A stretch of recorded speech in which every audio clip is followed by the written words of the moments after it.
If Contra Force went by any other name or didn't have Contra in its title, people wouldn't give it a bad rep. It was a fun game to me, but that's really all it was. Just fun. Contra Force isn't even a Contra game at all, just as much as Super Mario Bros. 2 isn't really a Mario game. When Contra Force was developed in Japan, it was going by the name Arcbound. However, the Japanese release was cancelled, and when it was brought to the States, the name Contra was put on it. I figured they did it so the game would sell more. Contra Force is a functioning shooter, nothing more, nothing less. I've always played as Burns because even though each character has their own special abilities, I don't really need any of them to finish the game. Besides, Burns is the leader of the team, and it's always cool to play as the leader. The game's plot, if it what you call what's going on here a plot, is about Burns and his team getting revenge on a group of terrorists for killing Burns' informant Fox.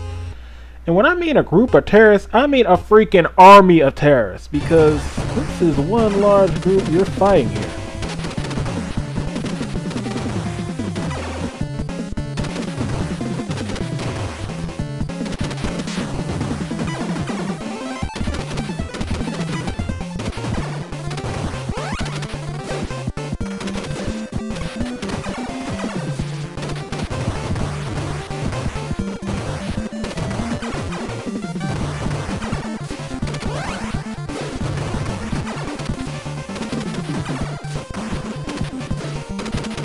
Some of these terrorists have to be super soldiers or something, because it just takes a lot of hits just to kill them.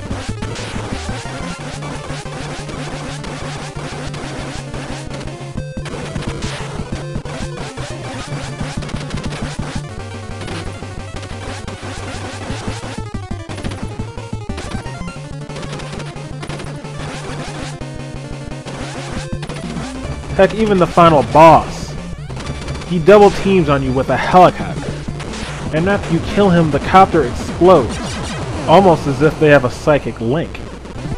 What people don't like about Contra Force, other than it's not a Contra game, is that it's slow paced.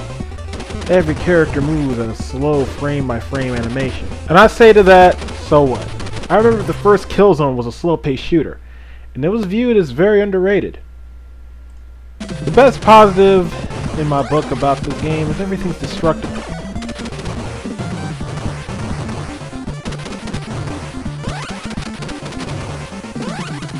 If I had to compare Contra Force to another game, I see this as being the side-scrolling version of Black. You got guns and bullets galore, an army of enemies to shoot, everything destructible. And like Black, this game hinted at a sequel that never came to light. Which is a good idea, since anything would be better than looking at Burns and company flex their muscles at the camera. Looking back, the only reason this game has gotten so much heat from Contra fans because it's not a Contra game. It's not related to the Contra franchise. Yet again, this is coming from somebody who wasn't a Contra fan. I like the game. Now, Contra Force, it's not the worst side-scrolling shooter out there, but it's not the best. I'd recommend picking it up and giving it a try.